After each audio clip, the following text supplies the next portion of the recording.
Shalom. So before we do Tehillim tonight, um, we're going to cover a question or two on the book of Ruth.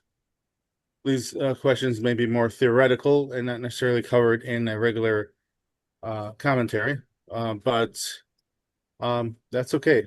And then, of course, we did do a class on the book of Ruth a few years ago, so I'm going to repost those links to the our associated Facebook groups, um, like Tanakh Study Group, etc. Okay, so we have questions by Russell and Linda. Okay, Russell, first your question. Okay, so I was asking if there was a Beit Din being held during the time of Ruth for converts. Um, I had heard that for some reason there wasn't, and that I'm not sure of why, but I was wondering if that was correct or if you knew why they wouldn't be holding a Beit Din, but that Ruth was considered as a convert uh, until they Beit Din could be established for them. Mhm. Yeah, good question. Okay, so uh, there are there are three factors involved two factors before we even discuss the particulars of Ruth's conversion. The first factor is that this happened during the period of the Judges, the book of Judges, and that was immediately following the deception by the Gibeonites. Mm. So trying to add a bunch of people from outside the country may have not been a good timing. You know what I'm saying? Either just knowing human nature, it may have been like you know how there's a wax and wane in the history of the United States. Sometimes they're more into policing the world. Sometimes they're more into policing their own area. Uh, so I would imagine that there was a not an active pursuit of adding more Gerim immediately following the deception of the Gibeonites. So that's just one thing. Another thing is that there was full Ger Toshav status. Full Ger Toshav status means that a Gentile was able to move to the land of Israel and fulfill up to 612 of the 613 commandments. You need a temple in existence for that to occur. Otherwise, there are certain commandments Gentiles should not do, like full Sabbath observance. In fact, nowadays, even when somebody's about to convert, let's say they're about to convert on Sunday, the Sabbath right before the conversion, they should not keep the Sabbath fully. The American custom is to advise a prospective Ger Tzedek, a prospective full convert, to turn on and off a light switch on the Sabbath to show that they're not trying to keep the full Sabbath yet because they're not yet fully converted. So in a time of exile, there has to be clear distinction. Nobody's trying to create a new Israel, as you know, as many know. Another religion tried to do is just that. But when there's the Israel's has a temple, so then one of the active laws is Torah Chasiyah Lechem Lager Mizrach. One law you should have for the ger, which doesn't just mean ger tzedek, but also ger toshav, right?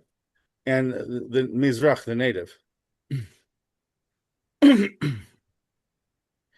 So therefore, um, there was most people in that generation didn't feel a need; they had to become Jewish, like nowadays, right? Nowadays, you have a lot of people who were told You have to be the new Israel, or you're doomed, right? But Judaism never said that. It could be a Ben Noach. But so sometimes nowadays, when people are trying to convert, they're converting, or they're trying to convert at first because of their perception. If they don't convert, how could they serve God? But of course, that's not a Tanakh perspective.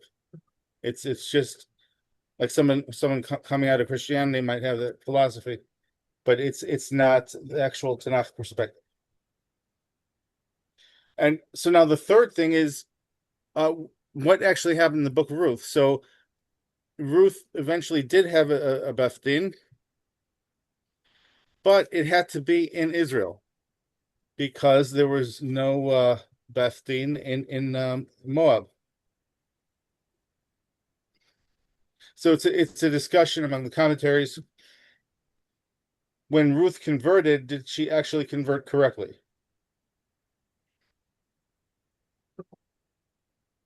There are those who say that she converted correctly, and those who say she didn't.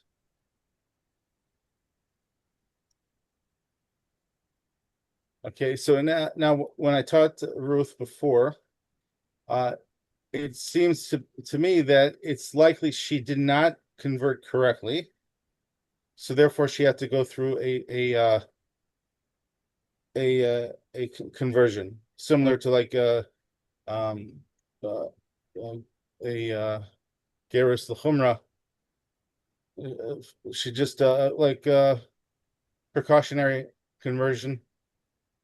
However, it's possible to say that the Beth Din she had was even less of a Beth Din, because the only ones who could have been the Beth Din, right, was her father-in-law, her husband, and his brother. Right, there were no other Jews there. So even if you say they wanted to convert her correctly, could they have converted her correctly? Secondly, she's a princess, a sitting princess. Would she have been allowed to convert fully, or just like to have a private ceremony? You could do whatever you want as long as the court doesn't know about it. You know what I'm saying?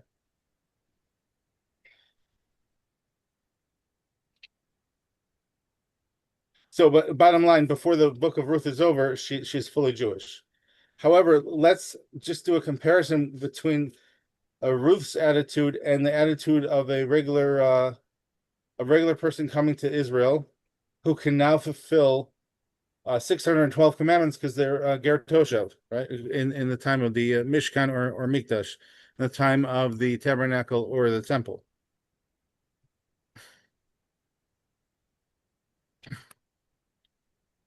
Chapter 1, verse 16. Do not urge me to leave you, to turn back from following you. From where you go, I will go. Where you lodge, I will lodge. Your people are my people, and your God is my God.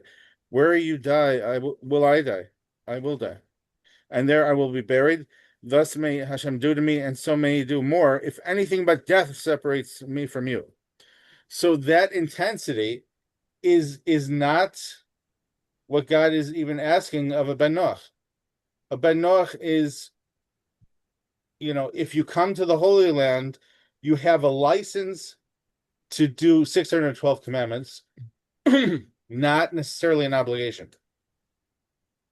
The obligation a Ben Noach has as a Ger Toshav is that they cannot, for example, fire their Jewish employee if the Jewish employee is keeping Shabbos. You understand? But it doesn't necessarily mean they have to keep all the laws of Shabbos. They should have to proactively honor the Sabbath, not necessarily keep all the prohibitions. Although, as a Ger Toshav, they are permitted to. You understand?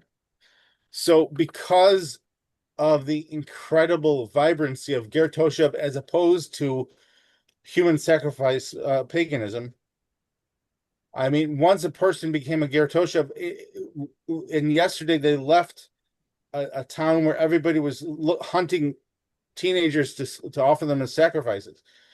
And now they come to a place that he keeps 612 mitzvahs. There was no urgent need to convert fully to Judaism. That was enough. You understand? So therefore, there's no standing Beth-din waiting to convert people like nowadays. Make sense? Russell, you have a secondary question, or does that answer your question? No, that was just kind of like that's it kind of answers the confirmation that I was looking for. Very good. Okay, excellent. Okay, so Linda, you had one more Well, Book of Ruth I think that you just answered it. I was concerned about the fact that everyone they were even arguing when Ruth was getting ready to marry Boaz about her conversion, and that big argument that took place um, prior to her and during her Boaz's acceptance of her as Ruth. And I thought, why would Moab, send all these people to cause such trouble? And I think you answered it. Mhm.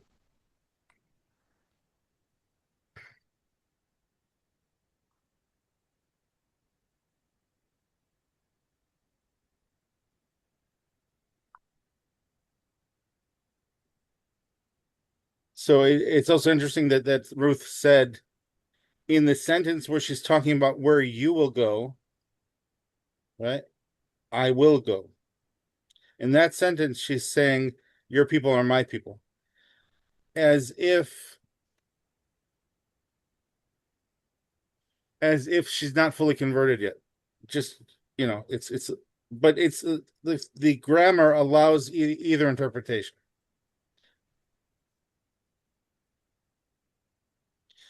According to those who say that she did not convert, then you have to be able to explain, then why was there the chalitza, the removing of the shoe ceremony? Right. And in our class on Ruth a few years ago, I did explain that.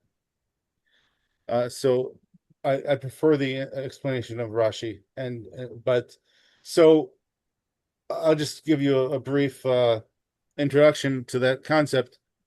Then you can check out the video later. But the idea is, if you could solve the equation about the removing of the shoe, so then Rashi's answer fits in more smoothly because, again, the Elimelech's family were leaving Israel, and the Medrash says Elimelech was given great riches by God to save his generation from starvation, and he went to Moab to protect his wealth, uh, selfishly. And I mean, such a person is not normally a spiritual powerhouse to start collecting souls of pagan royalties, to make a monotheist out of pagan royalty. You know what I'm saying? It, they were not on a spiritual trajectory that would explain how they collected Ruth. Obviously, even according to those who say she did convert, so it's Ruth is a special person, so she wanted that for herself. But it's possible to say that the chalitza, removing of the shoe ceremony,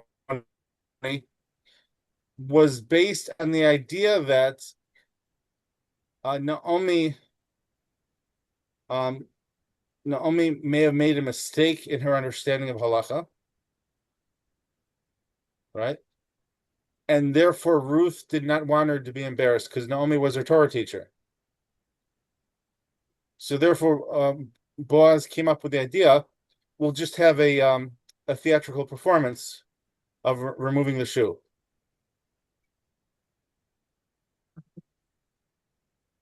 because the key factor with the removing of the shoe thing, there's no blessing in the name of God used. So therefore, um, there's no uh, misappropriation of saying God's name in vain. You understand? So to say that the removing of the shoe was just theater to protect the honor of Naomi, who forgot halacha because of all of her great suffering. Her husband died, her two sons died. It's very logical to say that she made a mistake in halacha, and assuming that Ruth was fully married when she wasn't. In addition, it's also a more powerful cautionary tale to know that the two sons that they didn't remove the riches from Israel, but they intermarried, right? So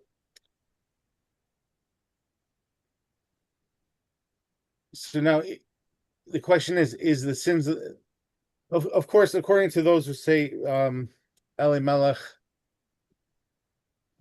that Ruth did convert. So then you could say, well, Machlon and Chilion had enough money to still save Israel from suffering.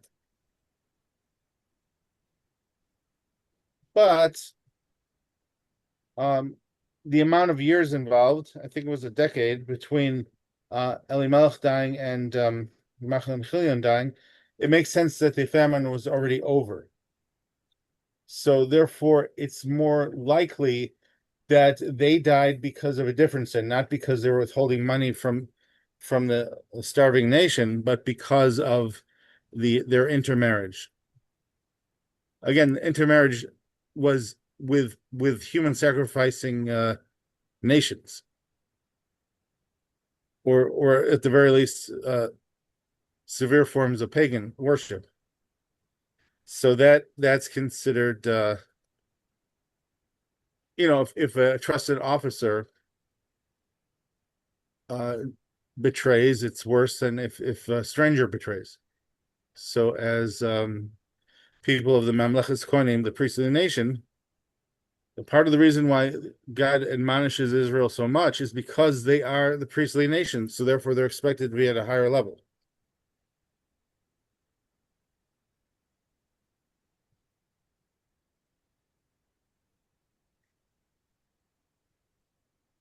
Thank you. So, all right, it's very interesting.